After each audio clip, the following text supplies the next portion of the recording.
ගරු සරෝජා සාවිත්‍රි පෝල්රාජ් අමාත්‍යතුමිය ඔබතුමීට විනාඩි 10ක කාලයක් ලැබෙනවා.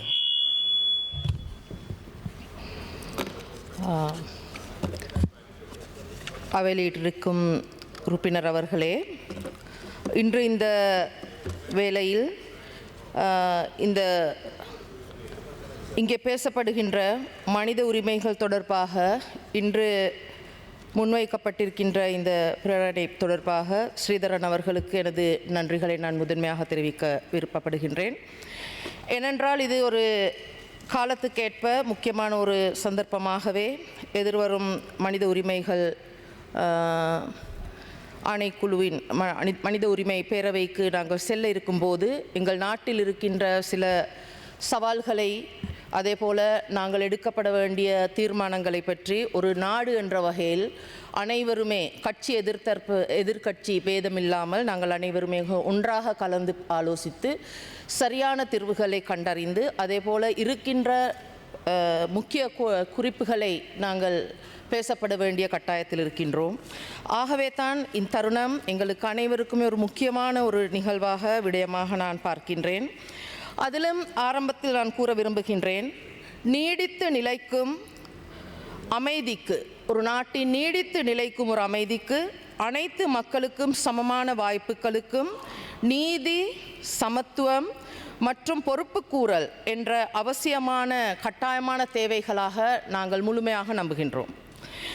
இந்த சவால்களை எதிர்கொள்ளவும், இந்த சவால்களை எதிர்கொள்வதன் மூலமே ஒரு உண்மையான ஜனநாயக நாடாக எங்கள் சமூகத்தை கட்டியெழுப்ப முடியும் என்றதை நாங்கள் முழுமையாக நம்புகின்ற ஒரு அரசியல் கட்சி. ஆகவே தான் நாங்கள் நினைக்கின்றோம், இந்த நாங்கள் வழங்கப்பட வேண்டிய அடிப்படை உரிமைகள் பற்றிய பேசும்போது இந்த மனித உரிமைகள் வழங்கப்படுவதற்காக எடுக்கப்பட வேண்டிய நடவடிக்கைகள் என்னவென்று நாங்கள் கதைக்கும்போது முக்கியமாகவே பொருளாதார அபிவிருத்தி என்பதை நாங்கள் பேசுகின்றோம். இந்த பொருளாதார அபிவிருத்தி என்பதை நாங்கள் பேசும்போது ஒரு நாட்டின் சமத்துவத்தை ஏற்படுத்துவதாக இருந்தால் அந்த நாட்டின் வாழ்கின்ற அனைத்து மக்களுக்கும் தனக்கு அன்றாட தேவைகளை பெற்றுக்கொள்வதற்கான பொருளாதார உரிமை, பொருளாதார சமத்துவம், பொருளாதார பொறுப்புடைமை, அது மட்டுமல்லாமல் அந்த நாங்கள் சொல்கின்ற பொருளாதார திறன்பட நாங்கள் அளிக்கப்பட வேண்டும். அந்த பொருளாதாரத்தை மக்கள் மயப்படுத்துவதற்காக இந்த நாட்டில் உழைப்பில் ஈடுபட்டிருக்கின்ற அந்த அனைத்து மக்களுக்கும், சிங்களமாக, தமிழாக, முஸ்லிமாக அனைவருமே ஒன்றாக சேர்ந்து இந்த நாட்டின் பொருளாதாரத்தை கட்டியெழுப்போமாக இருந்தால் அந்த கட்டியெழுப்புகின்ற பொருளாதாரத்தின் விளைவுகள், அதாவது நாங்கள் பயன்படுத்துகின்ற அந்த எங்களுடைய பங்கு எவ்வாறாக பெற வேண்டும் என்றதை நாங்கள் உறுதியாக இருக்க வேண்டும். அதனால் நான் கூறுகின்றேன், ஒரு நாட்டின் உழைப்புக்கு நாங்கள் எவ்வாறு அர்ப்பணிப்புடன் செயற்படுகின்றோமோ அதன் பின்விளைவுகளாக அதன் நாங்கள் பெறுகின்ற சகல வசதிகளும் சலுகைகளுமே சமமாக கிடைக்கப்பெற வேண்டும். அப்போது தான் நாங்கள் பார்க்கின்றோம், இந்த நாட்டில் ஒரு மலையகமாக இருக்கலாம், ஏனைய பிரதேசங்களாக இருக்கலாம், மீனவ குடிமக்களாக இருக்கலாம், கொழும்பில் இருக்கின்ற வர்த்தக வியாபாரங்களில் ஈடுபடுபவர்களாக இருக்கலாம், வடக்கு கிழக்கு பிரதேசங்களாக இருக்கின்ற மக்களாக இருக்கலாம், இவர் அனைவருமே நாங்கள் பார்க்கும்போது பொருளாதாரத்தை ஈட்டி எடுப்பதற்கு அவர்கள் அனைவருமே முயன்று வருகின்ற போதிலும் அந்த சமமான பங்கு என்பதை அவர்களுக்கு கிடைக்கப்பெறுவதாக இல்லை என்றதை நாங்கள் அறிந்திருக்கின்றோம். ஆகவே ஒரு அரசாங்கம் என்ற வகையில் நாங்கள் முழுமையான தீர்வில் இருக்கின்றோம் அந்த சமமான பங்குகள் அந்தந்த பிரதேசத்தை வந்தடைய வேண்டும் என்றதை. ஆகவே தான் நாங்கள் வடமாகாணத்தில் பாதை அபிவிருத்தி, விவசாய அபிவிருத்தி, பெண்களுடைய அபிவிருத்தி, அது அனைத்துமே நாங்கள் நினைத்து இந்த எங்களுடைய வரவு செலவு திட்டங்களில் நாங்கள் உள்வாங்கி இருக்கின்றோம். ஆகவே அதே போலத்தான் ஒரு சமமான இந்த பொருளாதார அபிவிருத்தியில் அந்த பொருளாதார அபிவிருத்தியின் நன்மைகள் மக்களை வந்தடையும் போது இந்த பொருளாதாரத்துக்கு பெண்களை உள்வாங்குதல் அவசியம். அதே போல அனைத்து மக்களுக்கும் சமமான பங்களிப்பு அவசியம். அதே போலவே சமமான அங்கீகாரம் அவசியம் என்பதை நாங்கள் உறுதியாக நினைத்திருக்கின்றோம். உறுதியாக நாங்கள் அதற்கான செயற்பாடுகளை நாங்கள் ஏற்படுத்தியிருக்கின்றோம். கல்வி, சுகாதார போன்ற, போக்குவரத்து போன்ற வசதிகள். கல்வி என்பது ஒரு தனிநபருடைய உரிமை அல்ல, ஒரு சமூகத்தின் உரிமை. ஆகவே தான் நாங்கள் கூறுகின்றோம், தனித்தனி நபருக்கு இந்த கல்வியை பெற்றுக்கொள்வதற்கு, சுகாதாரத்தை பெற்றுக்கொள்வதற்கு அல்லது போக்குவரத்தை பெற்றுக்கொள்வதற்கு தனித்தனியாக அவர்கள் செலவிடுகின்ற பணத்தை மாத்திரமல்லாமல் அதை அரசாங்கம் பொறுப்பேந்தி ஒரு சமுதாயத்துக்கு கல்வி வழங்க வேண்டிய கட்டாயம் ஒரு அரசாங்கத்துக்கு இருக்கின்றது. அந்த சமுதாய சமுதாயத்துக்கு சுகாதாரத்தை வழங்கப்பட வேண்டிய கட்டாயம் ஒரு அரசாங்கத்துக்கு இருக்கின்றது. அந்தந்த பிரதேசங்களில் வாழ்கின்ற மக்களுக்கான போக்குவரத்து அபிவிருத்தியை ஏற்படுத்த வேண்டியது அந்த அரசாங்கத்துக்கே பொறுப்பு இருக்கின்றது.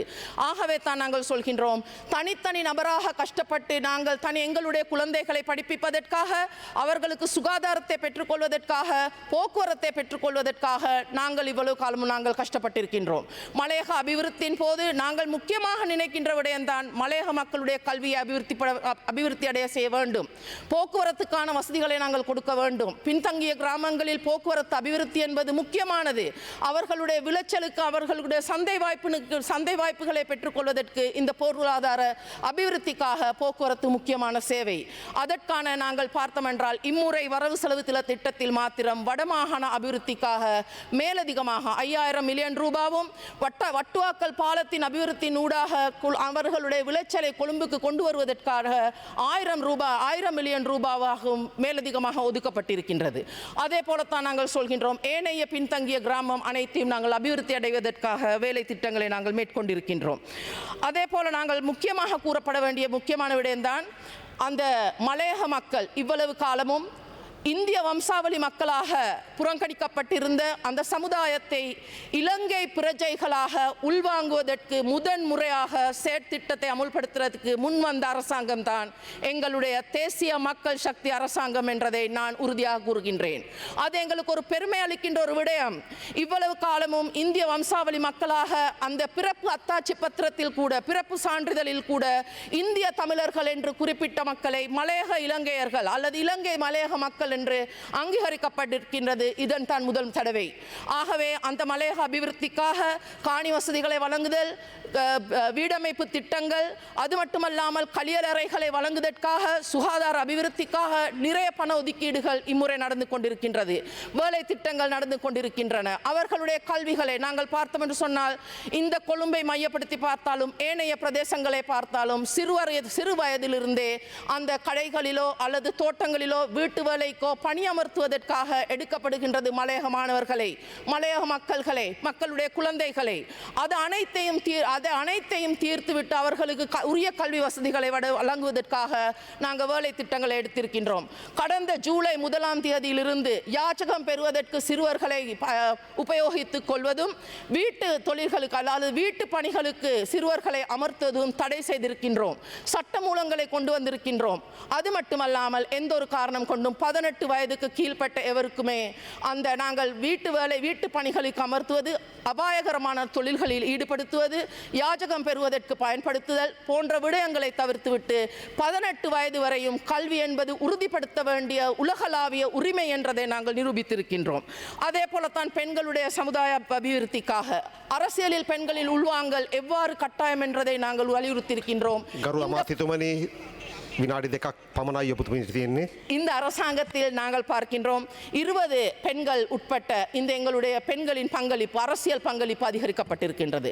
இந்த அரசியல் பங்களிப்பு நாங்கள் முக்கியமாக எடுத்தோம் என்றால் நாங்கள் 20 பேரும் பாராளுமன்றத்தை பிரதிநிதித்துவப்படுத்துகின்ற பெண்கள் 20 பேரும் நாங்கள் பார்த்தோம் என்றால் அரசியல் பின்னணியில் வந்தவர்கள் அல்ல. நாங்கள் இயல்பாகவே நாங்கள் சமூகத்தில் வேலை செய்து கொண்டு சமூக செயற்பாட்டாளர்களாக எங்களுடைய பிரதமர் உட்பட்ட நாங்கள் 20 பேரும் இந்த அரசியலில் ஈடுபடுவதற்கான முக்கிய காரணம் எங்களுடைய குடும்ப பின்னணிகள் இல்லாமல் எங்களுடைய வேலைத்திறன், செயற்பாடு அது அனைத்துமே நாங்கள் அங்கே எடுத்துத்தான் நாங்கள் இந்த பாராளுமன்றத்தை அனுமதித்திருக்கின்றோம். அதே போலவே எங்களுடைய கடந்த நாட்களில் இடம்பெற்ற எங்களுடைய உள்ளூராட்சி மன்ற தேர்தலின் போது கணிசமான அளவில் பெண்கள் உள்வாங்கப்பட்டிருக்கின்றார்கள். மாகாண சபை தேர்தலிலும் நாங்கள் முயற்சி செய்கின்றோம். கணிசமான அளவு பெண்களை உள்வாங்குவதற்கான வேலை திட்டங்களை நாங்கள் மேற்கொண்டிருக்கின்றோம். அதே போல நான் கூற விரும்புகின்றேன், இம்முறை பார்க்கும்போது எங்களுடைய பெண்களுக்காக இலங்கையில் இருக்கின்ற 14,000க்கு கிட்டத்தட்ட கிராம அலுவலகர் பிரிவுகளில் 13,000 நாங்கள் மகளிர் செயற்திட்ட சங்கங்கள் உருவாக்கி இருக்கின்றோம். 3 லட்சத்துக்கு கிட்டத்தட்ட நாங்கள் இந்த பெண்களை அந்த சங்கங்களில் நாங்கள் ஒன்றிணைத்திருக்கின்றோம்.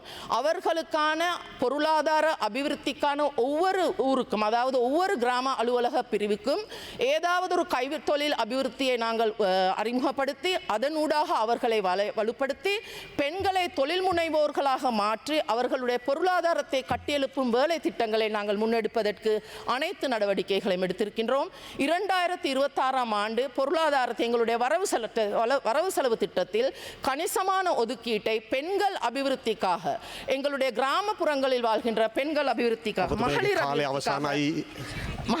தவ එක வினாடியாக தேன மகளிர் அபிவிருத்திக்காக நாங்கள் இந்த அனைத்து வள திட்டங்களும், முக்கியமாக equal wages for equal labour, அதாவது சமமான ஊதியம் எங்களுக்கு தேவைப்படுகின்றது என்பதை நாங்கள் உறுதிப்படுத்துகின்றோம். අවසානයට අපි විශ්වාස කරනවා මේ රටේ මානව හිමිකම් කියන එක සහතික කිරීම සඳහා සාධාරණ ආර්ථිකයක්, යුක්තිගරුක සමාජයක්, ඒ වගේම නීතියේ සාධාරණත්වය, මූලික අයිතිවාසිකම් ආරක්ෂා කරන සමාජයක් අපිට අවශ්‍යයි කියලා. ඒක නිසා මේ සමාජය ඇතුලේ අපි ආගම්, ජාති ඒ විතරක් නෙමෙයි, අපි නොයෙකුත් බෙදුම් වාදයන් පරාජය කරලා මේ සමානාත්මතාවය ඇති කිරීම ඇතුලේ තමයි මේ මානව හිමිකම් ආරක්ෂා කරන සමාජයක් නිර්මාණය කරන්න පුළුවන් වෙන්නේ. ඒ ආර්ථික සාධාරණත්වය ඇති කිරීම සඳහා සියලු ජනතාවට ආර්ථිකයේ සමාන පංගුව, අපි සිංහල දෙමළ මුස්ලිම් ඒ වගේම තමයි ප්‍රදේශ භේදයන් කිසිවක් නැතුව ආර්ථිකයට දායක වන ජනතාවට ආර්ථිකයේ ප්‍රතිලාභ ඒ හැම ප්‍රදේශයකටම බෙදිලා යන විදිය වැඩපිළිවෙලක් අපි හදලා තිබෙනවා. ඒ වගේම නීතියේ සාධාරණත්වය කියන එක අපි හදලා තිබෙනවා. ඒ වගේම තමයි ඇත්තටම අපි මේ දේශපාලනය තුලේ ව්‍යුහාත්මක ක්‍රියාත්මක වීමේ නිර්ණායක, ඒ වගේම ප්‍රතිඵල, ඒ වගේම තමයි අපි කියනවා මේ මානව හිමිකම් දර්ශකවලදී අපි බලාපොරොත්තු වෙන සියලු ඉලක්කවලට අපි සම්පූර්ණයෙන්ම ළඟා වෙමින් පවතින අපි අවසන් කරමු. මේ මොහොතේ අපි මාධ්‍ය නිදහස, ඒ වගේම තමයි මාධ්‍ය නිදහස මේ රටේ මේ මොහොත වෙනකොටත් කාන්තාවන් හැටියට අග්‍රාමාත්‍යතුමිය, අපි ඇතුළේ අපේ දේශපාලන ව්‍යාපාරයේ කාන්තාවන් සියලු දෙනාම මාධ්‍ය ඇතුලේ කොයිතරම්නම් හිංසනයට ලක් වුණත් මේ රටේ මාධ්‍ය තහනම් කරලා නැහැ. මාධ්‍ය නිදහස උපරිම දීලා තිබෙනවා. භාෂණයේ නිදහස උපරිම දීලා තිබෙනවා. ඒ විතරක් නෙමෙයි, අපි මේ රටේ ලංකාවේ ඕනෑම තැනක සැරිසරන්න ඇවිදින්න නිදහස මේ රට තුල ස්ථාපිත වෙලා තිබෙනවා. ඒ නිසා අපි මානව හිමිකම් කියලා කියන්නේ අපි වෙන්ව ජීවත් වීමට ඇති අයිතිය නෙමෙයි. අපේ ශ්‍රීධරන් මන්ත්‍රීතුමා කිව්වා වගේම අපි හැමෝම එකතු වෙලා අත්වැල් බැඳගෙන මේ රට ප්‍රජාතන්ත්‍රවාදී රටක් හැටියට අරන් යන්න අපි කොච්චර නිදහසේ ජීවත් වෙන්න ඉඩ ලබනවාද කියන එක, ඒ සඳහා වන හොඳම විසඳුම, හොඳම මැදිහත් වීම අපේ රජයේ පාර්ශවයෙන් ලබා දෙනවා කියන සහතිකය අපි මේ වෙලාවේ ලබා දෙනවා. ස්තුතියි.